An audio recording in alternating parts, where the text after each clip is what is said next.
तो पिला माने आज आम गोटे मैथमेटिक्स गोटे क्वेश्चन करवा क्वेश्चन टी अच्छी 11 रो स्क्वायर 12 रो स्क्वायर 13 रो स्क्वायर अप टू 20 रो स्क्वायर। तो ये क्वेश्चन टी आसाला ओएसएससी सीजीएल रे।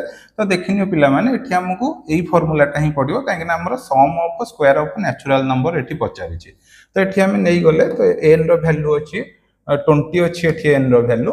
तो सेई वैल्यू को हम एठी पकेइले जोटा हमें पकेला परे रिजल्ट हम एतिक पाइबा। तो एठी गोटे जिंस हमकु मार्क करिवार अछि देखो एठी हमकु 11 रु 20 जाय पचारछि माने 1 रु अप टू 10 जाय रो जो वैल्यू आसीबो तो सेटा को हमकु कोन ना सब्सट्रैक्ट करिया को पड़िबो जोटी एतिक वैल्यू आसु जे ता दियर हम एठी सब्सट्रैक्ट करले।